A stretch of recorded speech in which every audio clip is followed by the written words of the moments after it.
Hi అండి, మా పిల్లలు ఐస్ క్రీమ్ అడుగుతుంటే ఐబాకోకి అయితే వెళ్ళాము. ఐబాకోలో ఐస్ క్రీమ్స్ సూపర్ ఉంటాయని చాలా సార్లు అయితే విన్నాను, కానీ నేను ఎప్పుడైతే తినలేదు.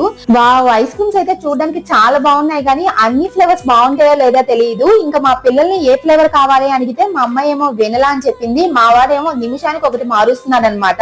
ఏది కలర్ఫుల్ గా కనిపిస్తే అది కావాలని చెప్తున్నాడు. మా అక్క వాళ్ళ పిల్లలేమో ఒకరేమో చాక్లెట్ ఓవర్ లోడెడ్ తీసుకున్నారు, ఇంకొకరేమో కాటన్ క్యాండీ తీసుకున్నారు. మా అమ్మాయి ఏమో వెనలా అని చెప్పాను కదా, ఇంకా మా అబ్బాయి వీళ్ళ ముగ్గురి చూసి కాటన్ క్యాండీ కావాలని చెప్పాడు. అది కలర్ఫుల్ గా కనిపించింది, సో అందుకని మా వాడికని కాటన్ క్యాండీ తీసుకున్నాను. నేను ఐస్ క్రీమ్ తిన్ను, కానీ మా వాడిది కొంచెం టేస్ట్ చేస్తున్నాను అనమాట. నేను ఐస్ క్రీమ్ ఒక్క స్పూన్ తిన్నా కూడా తల్లో నరాలు ఒక్క నిమిషం స్టక్ అయిపోయినట్టు అనిపిస్తాయి, సో అందుకని ఐస్ క్రీమ్ జోలికే వెళ్ళను. మా అబ్బాయికేమో ఐస్ క్రీమ్ చాలా బాగా నచ్చింది, మా అమ్మాయికేమో వెనిలా తప్పితే ఇంకా ఏది నచ్చదు. ఇవేమో ఐస్ క్రీమ్ కేక్స్ అనమాట. ఇంతకీ మీకు ఐస్ క్రీమ్ కేక్ అంటే ఇష్టమా, ఐస్ క్రీమ్ అంటే ఇష్టమో కామెంట్ చేయండి. వీడియో నచ్చితే లైక్ చేయండి. Thank you for watching.